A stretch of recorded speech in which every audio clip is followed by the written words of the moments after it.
오늘은 자유와 민주주의를 바라보는 삐뚤어진 시각에 대해서 이야기를 해볼까 해요. 제 메인 관심 분야 중 하나라서 아마 재미있으실 겁니다. 문재인이 이런 이야기를 했습니다.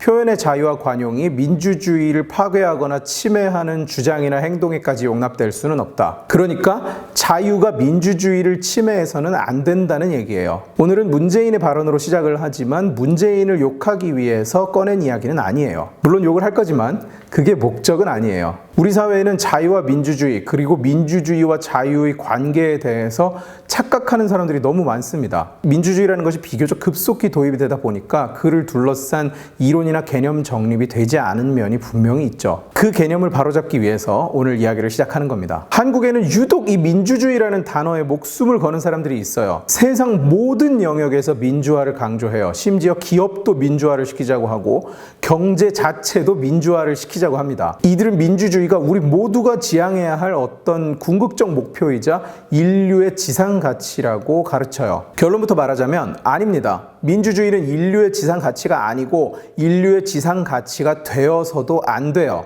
민주주의는 그 자체로는 아무런 의미가 없는 그냥 수많은 정치체제 중에 하나일 뿐입니다. 그렇다면 인류에게 있어 지상가치는 뭘까요?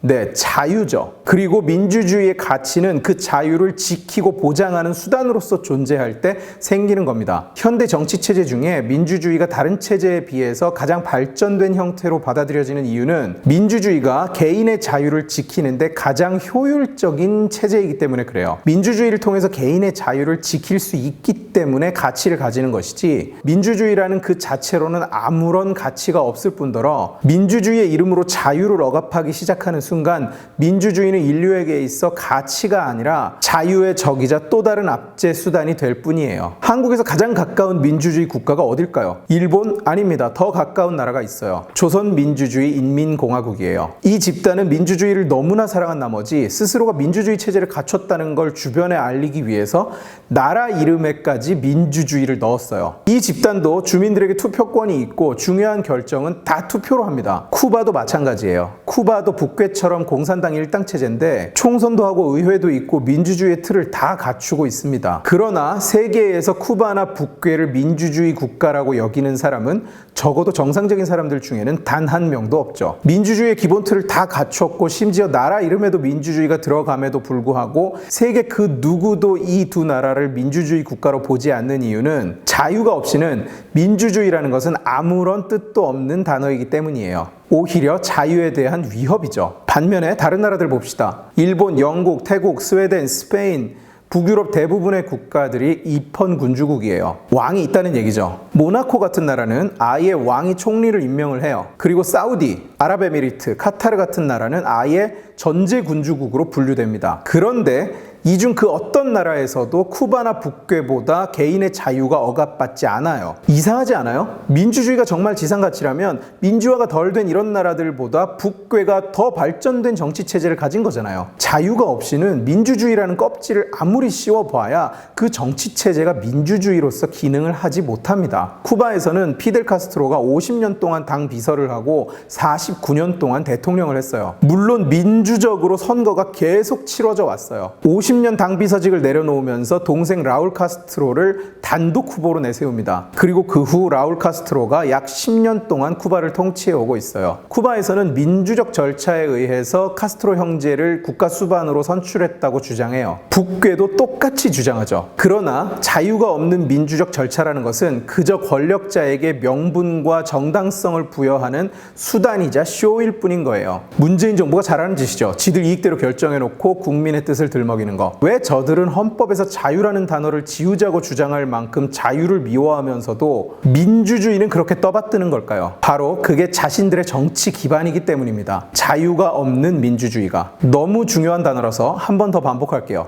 자유가 없는 민주주의가 저들의 정치적 기반입니다. 제가 저들이 다음에 죽일 대상은 바로 당신입니다 라는 영상에서 이 부분에 대해서 자세하게 소개를 했어요. 영상 밑에 링크를 걸어둘 테니까 관심이 있는 분들은 보시기 바랍니다. 사회주의, 공산주의, 전체주의 이념들은 국가의 비전을 제시하지 못해요. 하더라도 전부 현실과 동떨어진 말도 안 되는 이야기들 뿐입니다. 왜냐? 돈을 나눠줘야 되는데 그 돈이 없어요. 제가 어떻게 이렇게 단정적으로 이야기를 할 수 있냐면 그런 돈은 절대로 없기 없기 때문이에요. 인류 역사상 국가가 나눠져서 모두가 잘 살게 되는 그런 돈을 가졌던 나라는 단 한 번도 존재한 적이 없습니다. 존재가 불가능해요. 여기서 발생하는 중대한 논리적 모순을 설명드릴게요. 이건 또 완전히 다른 주제로 흘러갈 수 있어서 간단하게만 설명을 드리자면, 나라가 그런 돈을 직접 가지려면 국가가 생산을 통제해야만 돼요. 그런데 나라가 생산을 통제하면 공산주의 국가가 됩니다. 그리고 공산주의 하에서는 자본주의 체제와는 비교가 안 될 정도로 생산 효율이 하락해요. 그게 공산주의 국가가 반드시 패망하는 이유거든요. 국가가 국민 모두를 잘 살게 할 수 있는 돈을 가질 유일한 길은 공산주의 체제인데, 공산주의 체제는 그런 돈은커녕 다른 정상 국가들 수준의 돈조차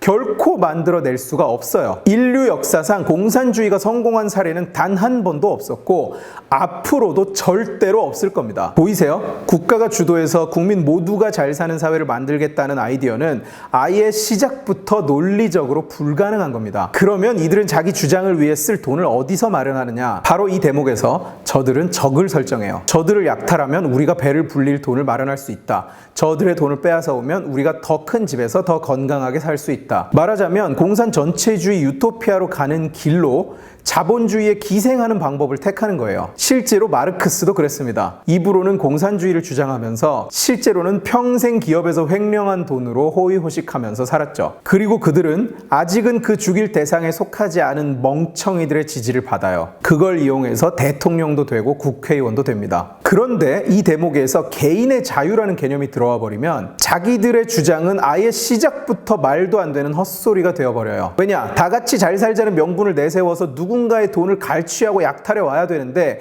자유 앞에서는 그 어떤 개인도 희생당할 수 없기 때문이에요. 존 스튜어트 밀이 공리주의에서 최대 행복의 원칙이라는 개념을 주장해요. 우리가 최대 다수의 최대 행복이라고 교과서에서 배운 개념입니다. 또한 밀은 자유론에서 이런 정의를 해요. 개인의 자유가 제한될 수 있는 유일한 경우는 다른 개인의 피해를 막기 위할 때뿐이라고요. 여기에서 파생되는 개념이 자유주의의 명백하고 현존하는 위협, 또 내가 주먹을 휘두를 자유는 남의 코앞에서 멈춘다, 이런 것들이에요. 그런데 여기서 공리주의적 관점만 차용하고 개인의 자유라는 개념을 완벽히 배제해버리면 다수의 행복을 위해서는 소수의 자유, 소수의 권리는 마땅히 희생해도 괜찮다는 결론이 나오게 되는 거예요. 달리 표현하자면 자유를 민주로 가려버리면 사회의 누군가를 더 많은 사람들, 더 많은 민들을 위해서 희생해도 된다는 철학적 논리적 근거가 생기는 겁니다. 이게 바로 저들이 하는 짓입니다. 이게 바로 저들이 자유민주주의에서 자유를 지워버리려고 노력하고 민주주의를 해친다면 자유마저 용납할 수 없다는 말도 안 되는 주장을 하고 있는 이유인 것이죠. 각 개인 그리고 모든 개인의 자유를 지켜야 한다는 원칙이 없는 상태에서 민이 그리고 대중이 나라의 주인이 되면 그 대중은 어떤 선택을 할까요? 부자에게 세금을 더 물리고 부자라는 이유만으로 이중과세를 하고 부자라는 이유만으로 처벌받고 나보다 돈이 많은 모든 경제 주체에서 돈을 약탈해와도 괜찮다고 주장하지 않겠어요? 놀라울 거 없습니다. 이미 한국에서 다 하고 있는 것들이고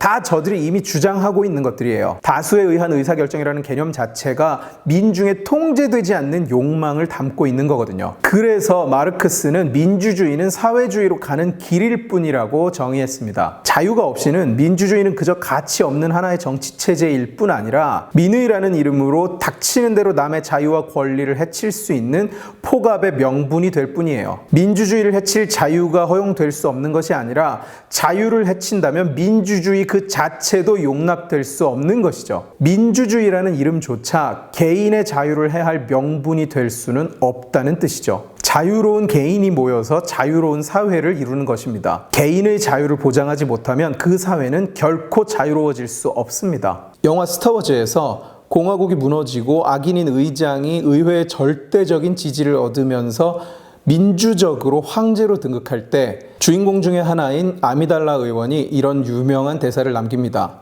So this is how liberty dies, with thunderous applause. 여러분은 어떠세요? 자유가 민주적으로 죽는 꼴을 보면서 우레와 같이 박수나 치고 있는 사람이 되고 싶으신가요? 오늘 지식의 칼은 여기까지입니다. 재미있게 보셨으면 지식의 칼 채널을 구독해 주시고 이 영상을 주변에 공유해 주세요. 여러분들이 공유해 주시면 설득은 제가 하겠습니다. 고맙습니다.